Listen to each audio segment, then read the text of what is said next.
Two things we got to talk about today. One of them is where are the custom games? It worries me a little bit that there simply aren't many custom games right now in Dota.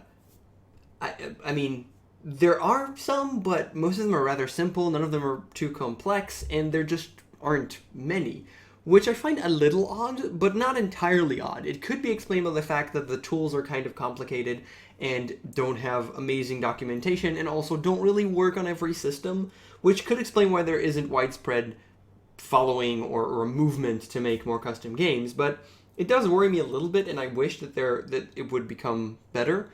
I really hope that there's things being done to make it better, but we all know that Reborn as a whole is in beta, so I guess you could say the tools are in beta as well, which means there's still time until people actually take them in. But there aren't a lot of games right now. They're more of a nice little distraction that can get old pretty fast. Personally, I will always be able to play Pudge Wars because it's just pure dumb fun for me, and that's awesome. But most of the other things are just like, yeah, I get it, and you move on, at least for now. And that was true back in the day as well of Warcraft 3. You kind of played something new, and it was kind of fun and kind of novel, and then you get rid of it, and you continue on to move to more stuff. And there were the constants, which were, Dota, and maybe Pudge Wars, and maybe some others. But there was more. Like, way, way more. That was the difference. There was custom games coming out the ass, like, in every direction, with every genre, whatever.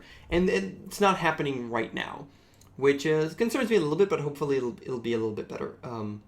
I really hope that it'll get better, it'll get more, at least.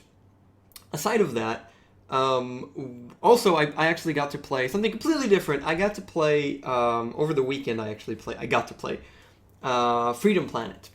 So what's Freedom Planet? I have not heard of this, but it started out as a Sonic fan game, and there's a lot of... Making a Sonic game is not easy because it's so fast and stuff, and there's a lot of... The mechanics are very specific. But it started out as a fan game, and then it came out and became its own project with its own story and new characters and whatnot. And I heard a little bit about it, but I didn't know if it was that good. It made a couple of decisions that are at least interesting, such as that you actually have an attack button. Sonic doesn't have an attack button, you just have a jump button, and when you jump, that is your attack, because you roll into a ball and that deals damage to enemies. But here, you actually have an attack button, and you actually have three very distinct characters that do very, very different things, and you have to learn how to control them and all the movement tech that comes into it.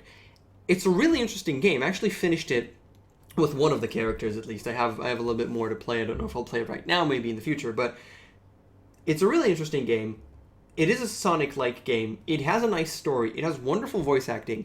I just really enjoyed it. It's such a really solid experience of that Sonic game. And just in case you're unfamiliar with me a little bit, I live Sonic. I live Sonic. I mean, the old Sonic games. The 2D, super old, like Sonic 3 and Knuckles is my game. I love that. I really, really love that game. I still play it sometimes. I always have it on any computer that I own. I always have it, and I always make sure that it's completed, like you have all the emeralds and everything. I love Sonic. So Freedom Planet was kind of a treat. It has a couple of weird stuff, especially in terms of the bosses are actually quite difficult. And on hard mode, which is the mode that I play, you die in like 2 hits, which is like kind of ridiculous, so you have to be really good, which is okay. You have to just really read their patterns, and they do obviously have patterns. And the fact that there's an attack button allows them to do a lot of very interesting things, because it's not just jump, you could actually attack, and it allows them to have more serious, more difficult, more interesting bosses. And the entire game is just really, really highly polished. The art is wonderful, the gameplay is fun, the mechanics are awesome, if you like that type of game, which is a big if. And it's just so well done. It's such a solid game. I really just enjoyed playing it.